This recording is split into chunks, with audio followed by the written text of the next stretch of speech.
சர்வ சித்தி விநாயகனே சரணம்.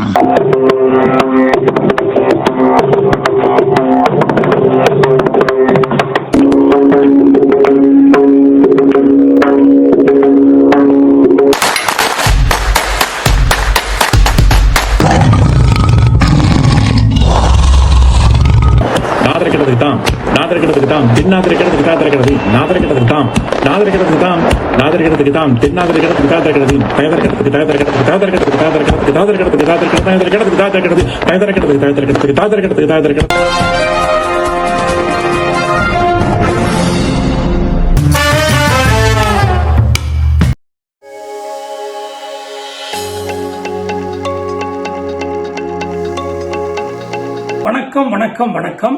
அன்பும் பண்பும் அறிவும் நிறைந்த உயிருக்குயிரான ரசிகர்களே, நேயர்களே, நான் தான் உங்க அட்லாண்ட கணேஷ். எனது பணிவான வணக்கங்கள். அதாவது இன்னைக்கு ஒரு புது கதை. இந்த புது கதை ரொம்ப ஒரு வித்தியாசமான கதை. மூன்றாவது தாத்தா, இதுதான் கதையோட டைட்டில். நல்லா கேட்டுங்க, மூன்றாவது தாத்தா, இதுதான் கதையுடைய டைட்டில். ஏன்னா இது 3 தாத்தாக்களை பற்றிய கதை. இந்த கதையில விசேஷம் என்னன்னா, முடிவு அப்படியே அந்தரத்துல தொங்க போகுது. அந்த முடிவை உங்களுக்கு பிடிச்ச மாதிரி நீங்க முடிச்சிடுங்க. முடிவை நான் கொடுக்கறதுக்கு பதிலா அந்த முடிவை நீங்க தான் கொடுக்கணும். அது உங்க சாமர்த்தியம், உங்க கையில் இருக்கிற விஷயம், உங்களுக்கு தெரிந்த அல்லது நடந்த, தெரிந்தவர்கள் வீட்டில் நடந்த, அல்லது நமது குடும்பத்தில் நடந்த, அந்த குடும்பத்தில், இந்த குடும்பத்தில், எந்த குடும்பத்திலும் எங்கேயோ நடந்த விஷயத்தை கற்பனையில் கொண்டு வந்து பார்க்க வேண்டியது அந்த கதை முடிவு. இவ்வளவுதான் சொல்லுவேன். இதுக்கு மேல ஃபர்தரா நான் ஒன்னும் சொல்ல போறதில்லை. தயவு செய்து கதைக்கு போகலாம். கதையை கேளுங்க, ரசியுங்க. நல்ல முடிவை நீங்களே கொடுங்க. அது நல்ல முடிவா மோசமான முடிவா என்ன முடிவுங்கிறது உங்க கையில. முடிவு உங்கள் கையில். அதுதான் இந்த கதையுடைய speciality. Atlanta Ganesan super short ஸ்டோரிஸ்ல இது ஒரு விதம். கதைகளில் பல வகை, இது ஒரு வகை. ஓகேயா? கேளுங்க. அதாவது நம்ம நாராயணன் தாத்தா அமெரிக்காவில் குடும்பத்தோட இருக்கார். ஓரமா ஒரு பாட்டுக்கு இருக்கார். வாழ்க்கையில் என்னென்னவோ சாதிக்கணும்னு ஆசைப்பட்டவர், முயற்சிகளை பண்ணவர் நாராயணன் தாத்தா. அப்படி இப்படி கடைசியில அமெரிக்காவுக்கு வந்து சேர்ந்து அமெரிக்காவில் சந்தோஷமாக மகன், மனைவி, அவரு எல்லாருமே சாதாரண சுமாரான வேலை தான். ஒன்றும் பெரிய வேலையெல்லாம் கிடையாது. ஆனால் ஓரளவுக்கு ரொம்ப நைஸ் ஃபேமிலி, நல்லவங்க. அப்படிப்பட்டவங்க அமெரிக்காவில் ஓரளவுக்கு நல்லபடியாக சுபீட்சமாக வாழறாங்க. எப்படி வந்தாங்க, ஏன் வந்தாங்கிறதெல்லாம் ஒரு வித்தியாசமான கதை. அதாவது நாராயணனோட மனைவிக்கும் கலைத்துறையில் ரொம்ப நாட்டம் அதிகம். அந்த நாட்டத்தில் ஒரு நாடகத்தெல்லாம் நிறைய நடிச்சுக்கிட்டு இருந்தாங்க. எங்க சென்னையில், பாம்பேக்கு போவாங்க, அங்க போவாங்க, எங்க போவாங்க. பலவிதமான அமைச்சூர் நாடகங்கள் குழுவெல்லாம் இருந்தது நிறைய. அதனால அந்த நாடகத்தில் நடிக்கிற போது 2 பேருமே நடிகன் நடிகையாக நடித்து சந்தோஷமாக, அப்பெல்லாம் வந்து டிவி எல்லாம் கிடையாது, அதனால குஷியா இவங்க நாடகத்தில் நடித்துக் கொண்டிருந்த போது 2 பேருக்கு நாடக ஆர்வம் அதிகம். அவங்க 2 பேருக்குள்ள ஒரு கெமிஸ்ட்ரி ஒர்க் அவுட் ஆயிடுச்சு. ஏன்னா நாராயணன் கதாநாயகன், அவருடைய மனைவி மீனா கதாநாயகி. அப்படியாக 2 பேரும் கதாநாயகன் நாயகியாக நாடகங்களில் நடிக்க நடிக்க நடிக்க நடிக்க அவங்களுக்குள்ள நிஜமாலே ஒரு கெமிஸ்ட்ரி. ஆஹா, லவ்வர்ஸ்னா இப்படிதான் இருக்கணும், ஹஸ்பண்ட் அண்ட் ஒய்ஃப்னா இப்படிதான் இருக்கணும்ட்டு அந்த நாடக மேடையில் இவர்கள் நடிப்பதை பார்த்து பார்க்கிற ரசிகர்கள் எல்லாம் சந்தோஷப்பட, இவங்களுக்கும் ஒருவேளை நம்ம 2 பேரும் மேட் ஃபார் ஈச் அதரோ அப்படிங்கிற சந்தேகம் வர, நாராயணன் மீனாவும் குடும்பத்தை எல்லாம் எதிர்த்து அந்த காலத்துல இந்த ஜாதி மத பேதம் அதெல்லாம் இருக்குதே. அதனால அவங்க 2 பேரும் நாராயணன் மீனா குடும்பத்தை எதிர்த்து உங்க தயவெல்லாம் எனக்கு தேவையில்லை, நாங்க எங்க லைஃப பாத்துக்கிறோம்னு கல்யாணத்தை பண்ணிக்கிட்டாங்கோ. ஆனா 2 பேரும் பேசிக்கலி ரொம்ப நைஸ் பீப்புள். அப்படியாக அவங்க அங்க வாழ்க்கையை நடத்துற போது எல்லாரும் சொந்தக்காரங்க அவங்க எல்லாருமே ஒரு அவப்பெயர், என்னப்பா இது நாடகத்தில் நடிச்சு போனா, ஏதோ வேலைக்கு போனா, ஏதோ நல்ல பொண்ணை கல்யாணம் பண்ணிக்கிட்டான், குடும்பத்தை நடத்துறான்னு இல்லாம இந்த மாதிரி ஏதோ ஒரு கல்ச்சரை போய் கல்யாணம் பண்ணிக்கிட்டாங்கிற மாதிரி எல்லாம் அந்த காலத்துல பேச்சு. இப்பெல்லாம் நாக்கே கட் பண்ணுவாங்க. என்ன பண்ண முடியும்? அவங்க அதெல்லாம் கவலைப்படமாடா, போயா உன் வேலையை நீ பாரியான்னு சொல்லிட்டு அவங்க 2 பேரும் ஓரளவுக்கு சம்பாதிச்சிட்டு இருந்தாங்க, சந்தோஷமா இருந்தாங்க, மகிழ்ச்சியா இருந்தாங்க, ஹாப்பியாக எல்லாம் பண்ணிக்கிட்டு இருக்கிற போது சொந்த பந்தங்கள்லாம் ரொம்ப இவங்களை திரும்பி கூட பாக்குறது இல்ல. இப்ப குழுவில் இருக்கிறவங்க ஃப்ரெண்ட்லியா இருப்பாங்க. இவங்க என்ன பண்ணுவாங்க பாவம், அப்படியாக லைஃப் ஓடிக்கிட்டு இருக்க ஒரு நேரத்தில் ஒரு டிராமா குழு அமெரிக்காவில் ஏதோ டிராமாலாம் பிக்ஸ் பண்ணி கனடா அமெரிக்காவில் ஒரு 20-21 ஷோ நடக்குது அப்படின்னு சொல்லி இங்க எல்லாரும் ஹாப்பியா வராங்க, நிறைய ஷோஸ் எல்லாம் போடுறதுக்கு. அப்போ இந்த சிலோன் பிரச்சனை எல்லாம் நிறைய நடந்துகிட்டு இருக்கு. அவங்க நிறைய பேர் கனடாவில் தஞ்சம் புகுறாங்க.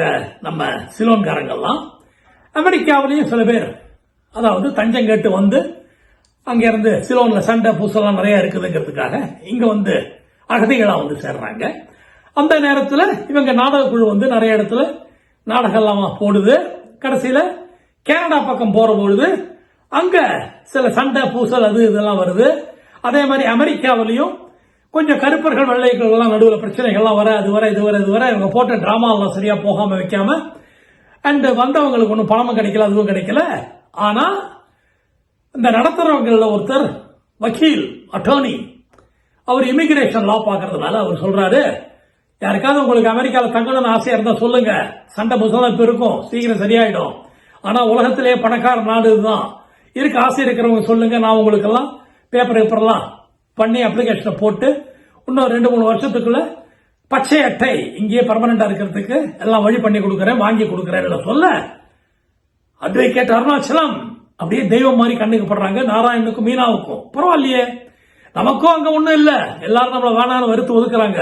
புது நாடு, நல்ல பணக்கார நாடு, எல்லாம் செழிப்பா இருக்கு, ரோடு எல்லாம் பிரமாதமா இருக்கு, ஏதோ கொஞ்சம் உள்நாட்டு போர் நடக்கிறது, அதெல்லாம் சரியா போயிடுன்றாங்க. கூடிய சீக்கிரம் ஒலிம்பிக்ஸ் எல்லாம் வேற வரப்போகுது 96ல. சரி ரைட், இந்த கண்ட்ரில இருக்கிற வழியை பார்ப்போமேன்னு சொல்ல அந்த நேரத்தில் நிறைய கம்ப்யூட்டர் ப்ரோக்ராம்ஸ் அவங்க எல்லாம் சேர மில்லியனத்துக்காக இவங்களும் அப்படியே தங்கிடுறாங்க. டிராமா குரூப்ல வந்த 2 பேரும், இது தவிர இன்னொரு 3-4 பேரும் அங்க இங்க வேற ஊர்ல எல்லாம் சொந்தக்காரங்க இருக்கிற ஊர்ல போய் தங்க ஆரம்பிச்சிடுறாங்க. பாக்கி பேர் ஊருக்கு போயிட்டாங்க. இப்போ இவங்க மகிழ்ச்சியாக இங்க இருக்காங்க. அவர் அப்படி இப்படி உங்களுக்கு ஒரு சின்ன ஒர்க் பர்மிட் வாங்கி கொடுத்துடுறாரு. அந்த வக்கீல் நல்ல மனுஷன் பாவம், இவங்க நடிப்பெல்லாம் முடிச்சு போச்சு, அவருக்கு நல்லவங்களா இருக்காங்க இவங்கன்னு தெரிஞ்சது. சரி நம்மளான உதவி, நம்ம ஏதாவது ஹெல்ப் பண்ணலாம் இவங்களுக்கு ஹெல்ப் பண்ணி இவங்களுக்கு ஒர்க் பர்மிட்டை கொடுத்து போய் ஒரு 3 வருஷம் 4 வருஷத்துக்குள்ள பச்சை அட்டையை வாங்கி கொடுத்துறாரு வக்கீல். அந்த வக்கீல் அவ்வளவு நல்லவரா இருக்கிறது ஆச்சரியமா இருக்கு உங்களுக்கு. ஏதாவது முடிஞ்சா பணம் கொடுங்க, அப்பப்ப நீங்க சம்பாதி. இவங்களுக்கு ஆளுக்கு மினிமம் வேஜ் சம்பளம் வந்துகிட்டு இருக்கு, அதுவே போதுமான அளவுக்கு இருக்கு 2 பேருக்கும். அண்ட் ஊர்ல பண்ணாத வேலைகள்லாம் இங்க பண்றாங்க. ஏன்னா இங்க நாடகம் எல்லாம் கிடையாது, ஏதோ தமிழ் சங்கம் அது இதெல்லாம் பார்ட்டிசிபேட் பண்ணுவாங்களே தவிர மற்றபடி ஹாப்பியா கடையில வேலை, இங்க வேலை, அங்க வேலை எல்லாம் பண்றாங்க. காருங்கெல்லாம் டிரைவிங் எல்லாம் கத்துக்கிட்டாங்க. ஸோ டெலிவரி கொடுக்கறது, வைக்கிறது, ஃபுட்டு, இந்த மாதிரி எல்லாம் தெரியுதோ எல்லாத்தையும் முடிஞ்ச வரைக்கும் பண்ணிக்கின்னு இங்கிலீஷ் அப்படியே அமெரிக்கன் ஸ்லாங்ல hey how you doing John அப்படிலாம் பேச ஆரம்பிக்கிறாங்க. இப்படி வாழ்க்கையில செட்டில் ஆக ஆரம்பிக்கிறாங்க. இதுக்கு நடுவுல கல்யாணம் ஆனவங்க தானே, குழந்தை சும்மா இருக்குமா, ஒரு பையன் பிறந்துடுறான், அப்புறம் ஒரு பொண்ணு பிறந்துருது. இவங்களும் கிரீன் கார்டெல்லாம் வந்து செட்டில் ஆகுது, குழந்தைங்கள்லாம் இங்கேயே பிறந்ததுனால சிட்டிசன் ஆயிடுது. சோ ஒரு வீடு வாசல்லாம் வாங்கிக்கிட்டு சந்தோஷமா குழந்தைகளை படிக்க வச்சு எல்லாம் போய் வருடங்கள் ஓட ஒரு 30-40 வருஷம் 2020, 22, 23 எல்லாம் வந்துருது. ஆஹா இது என்னடா அது அப்படின்னு பார்த்தா நம்ம நாராயணன் கணவன் ஆயிடுறாரு. மீனா அவ்வளோ என்னங்க இருந்த டெம்பிள்லாம் உங்கள்கிட்ட இல்லையே, அவன் இன்னும் எங்காவே இருக்கா, ஏன்னா இவனோட கொஞ்சம் ஒரு 8 வயசு சின்னவாவ. அப்படியாக நாராயணன் ரிட்டையர் ஆகி குழந்தைங்கெல்லாம் நாங்க பாத்துக்கிறோம் லைஃபை, நீங்க ஒன்றும் ஒரி பண்ணாதீங்கன்னு சொல்ல, அதுங்கெல்லாம் அவங்களுக்கு பிடிச்சத கல்யாணம் பண்ணிட்டு பெரிய குடும்பமா ஹாப்பியா எல்லாரும் ஒரே வாழ்க்கையில் இருக்கிற போது நாராயணனுக்கும் மீனாவுக்கும் அப்பப்போ கொஞ்சம் கொஞ்சம் பிரச்சனைகள், அதாவது அட போயா உங்களோட வாழ்க்கையை ஆரம்பிச்சு அப்படின்னு சில விஷயங்கள்லாம் ரெகுலரா நடந்துட்டு இருந்தது. இப்ப நடக்காம போக நாராயணனுக்கு கோபம் வர, அவங்களுக்கெல்லாம் ஆர்கியூமெண்ட் அது இதெல்லாம் வர, கொஞ்ச நாள் பிரிஞ்சு இருந்தா பெட்டர்னு நாராயணன் ஃபீல் பண்ண, மீனாவும் தட்ஸ் அ குட் ஐடியா, நீங்க போறீங்களா நான் போட்டோமா, எங்க போவ நீ, எங்கேயோ போறேன் விடுங்க, போறியா அப்ப நான் எங்கேயோ போறேன் அப்படிலாம் சொல்லி இல்லை எல்லாரும் சரி சரி சரி விடுங்கன்னு குழந்தைலாம் சொல்லி பார்க்குது வைக்குது. இருந்தாலும் சரி அப்பனுக்கு ஒரு சேஞ்ச் வேணுங்கிறான், சரி எங்கேயாவது போட்டோம் அப்படின்னு சொல்ல வேற எங்கேயாவது போய் ஒரு 6 மாசம் 1 வருஷம் இருக்கணும் அப்படின்னு ஆசைப்படுறான். ஏன்னா பிகாஸ் இங்க அவனுக்கு சலிச்சு போச்சு. என்ன திருப்பி திருப்பி அமெரிக்கா லைஃப் ஒரு மிஷின் லைஃப் மாதிரி இருக்குது. காசு இருக்கு, பணம் இருக்கு, எல்லாம் இருக்கு, ரொம்ப ஓஹோன்னு பணம் எல்லாம் தேவையில்லை, இருக்கிற பணத்துல நல்லா வாழ முடியுது, காரு எல்லாம் பார்த்தாச்சு, வீடு வாசல்லாம் கூட இருக்குது, நமக்கு எல்லாம் ஒன்றும் ப்ராப்ளம் இல்லை, குழந்தைங்களும் நல்லா ஆயிப்போச்சு. இனிமே என்ன இருக்கு, நம்ம பாட்டுக்கு கிருஷ்ணா ராமன் அங்க அங்க போலாம் அப்படின்னு நினைச்சிட்டு இருக்கிற போது திடீர்னு அவன் ஒய்ஃபுக்கு ஒரு கார் ஆக்சிடென்ட் ஆக, ஐயோ என்னடி இது, நீ நானும் ஒத்துமையா 40-43 வருஷம் இருந்தோம், கார் ஆக்சிடென்ட்ங்கிற ஸ்பாட்ல அப்படின்னு ஷாக்காராம். நிஜமாலே பாவம் அந்த அம்மா ஆக்சிடென்ட்ல போயிடுறாங்க. மீனாவுக்கு மோட்சம் கிடைத்து விட்டது.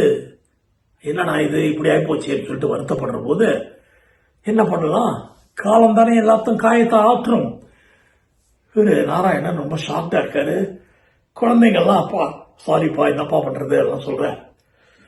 1 மாசம் கழிச்சு சொல்றாரு, அம்மா நான் கொஞ்சம் அப்படி மலேசியாக்கெல்லாம் போறேன், Singapore, Malaysia, Thailand and Indonesia, India எல்லாம் சுத்தி 1 வருஷம் சுத்திட்டு வர போறேன், ஓகேயான்னு கேட்க குழந்தைங்களும் யோசிக்குது, சரிப்பா போயிட்டு வாங்கப்பா, எனக்கு மாசம் செலவுக்கு மட்டும் ஒரு $2-3,000 வேணும். அப்பா அது ஒன்றும் கவலை இல்லைப்பா கொடுத்துட்றோம்ப்பா சொல்ல, முதல்ல இவரு மலேசியா அவருக்கு ரொம்ப பிடிச்ச ஊரு, அங்க சொந்தங்களும் இருக்காங்க. ஸோ 2-3 சொந்தங்களுக்கு வாட்ஸ்அப் மெசேஜ் அனுப்ப, அதுல 2-3 பேர் அப்படியா வந்தா கட்டாயம் நம்ம வீட்டுல ஒருவேளை சாப்பிட வரணும் நீங்க அப்படின்னு சொல்ல, இன்னும் 2-3 பேர் அடடா நீங்க வர நேரத்தில் நாங்க ஊர்ல இருக்க மாட்டோம், எவ்வளவு நாள் இருப்பீங்க நீங்க, 1 வாரத்துக்கு மேல இருக்க மாட்டீங்க இங்க, ஒருவேளை இருந்தா பாப்போங்கிற மாதிரி எழுத, ஒரே ஒரு கான்டாக்ட் மட்டும் இவர் சின்ன வயசுல இருந்து ஒன்னா படிச்ச அந்த பாட்டியம்மா, நாராயணன் இப்ப தாத்தாயிட்டாரு, அந்த பாட்டியம்மா, அடிடே நம்ம நாராயணன் என்ன இப்படி கேட்டீங்க, இது உங்க வீடு, வாங்க இங்க வந்தீங்கன்னா உங்களுக்கு கம்பெனி கூட இருக்கு, ஏன்னா எங்க அப்பா இருக்காரு, அதே மாதிரி என் ஹஸ்பண்டுடைய அப்பாவும் இருக்காரு, நான் என்னுடைய ஹஸ்பண்ட் எங்க குழந்தை, அவ்வளவுதான், நாங்க சின்ன ஃபேமிலி அப்படின்னு சொல்ல, அப்படியா ரொம்ப சந்தோஷமா இருக்குமா கேட்கறதுக்கு, அங்க வந்தா நமக்கு சவுத் இந்தியன் ஃபுட்டு கிட்ட தான் தேவைப்படுமேன்னு தான் கேட்கறேன், இல்லைன்னா ஹோட்டல்ல தங்குறது ஒன்றும் ப்ராப்ளம் இல்லைன்னு சொல்லணும், நம்ம வீடு இருக்கிற போது இங்க ஹோட்டலா அப்படின்னு சொல்ல, இவரும் சரின்னு சொல்லிட்டு கோலாலம்பூரில் அவங்க வீட்டில் அதைய சொல்லிட்டு வந்து இறங்குறாரு. ஏர்போர்ட்டுக்கு வந்து கூட்டிட்டு போறாங்க. அவங்க வீட்டில் அந்த பாட்டி அம்மாவுடைய பையன் வராரு, பாட்டி அம்மா கூட வராங்க, ஒரே சந்தோஷம், வாங்க வாங்க வாங்க வாங்க அப்படின்னு அந்த பாட்டி அம்மா கூப்பிட, சின்ன வயசுல நம்ம 5ஆம் கிளாஸ் வரைக்கும் ஒன்னா படிச்சோம், அப்புறம் பாக்கியம் இல்லை நமக்கு எல்லாம் சொல்லி இல்லை, வீட்டுக்கு போய் ஒரே சந்தோஷம். அவங்க அப்பாவை அறிமுகப்படுத்துறாங்க. அவங்க அப்பா பிளஸ் அவருடைய மாமனார் எல்லாரையும் அறிமுகப்படுத்தி சந்தோஷமா எல்லாரும் மகிழ்ச்சியா இருக்காங்க. 2 நாள் ஆனால் அவருடைய மகனும் மருமகளும் மட்டும் கொஞ்சம் ஒரு மாதிரி இருக்காங்க. அவங்க வீட்டுல ஒரு வயசு பொண்ணு, அவங்க பேத்தி 17 வயசு இருக்கு, அது கொஞ்சம் நல்லா எல்லாரையும் பழகிட்டு இருக்கு. இவர்கிட்ட ரொம்ப ஸ்பெஷலா பல விஷயங்களை பத்தி பேசுது, வைக்குது, போகுது. அப்போ ஒரு 2-3 நாள் இவர் ஹாப்பியா இருந்ததுக்கு அப்புறம் 4ஆவது நாள் காலையில எழுந்து காஃபி சாப்பிட்றதுக்காக பல்லாம் தேய்ச்சிட்டு வந்து ரூமுக்கு வெளியே வராரு. அந்த மகனும் தாயும் பேசுறது கேக்குது, அம்மா உங்க ஃப்ரெண்டு வந்திருக்காரு மிஸ்டர் நாராயணன், எவ்வளவு நாள் இருக்க போறாரு இங்க? என்னடா எப்படி அவர்கிட்ட போய் கேட்க முடியுமா எவ்வளவு நாள் இருக்கீங்கன்னு? இல்ல வந்ததுல இருந்து பேசி பேசி கழுத்த இருக்கிறாரு, ஒரு குரலே இந்த ரம்பத்தை போட்டு ஒரு தகரத்தை அறுக்கிற மாதிரி ஒரு சத்தம் கரகரா கரபரா கரபரான்னு வருது. சரி சரி என்ன பார்க்காதீங்க நீங்க, அந்த குரலை வச்சுக்கிட்டு பேசிட்டே இருக்காரு, தலையை வலிக்குது எனக்கு, எப்ப கிளம்புவார் அவரு அப்படின்னு கேட்க அப்படியே ஷாக் ஆயிடுறாரு நம்ம நாராயணன். அடுத்த பகுதிக்கு போகிறோம்.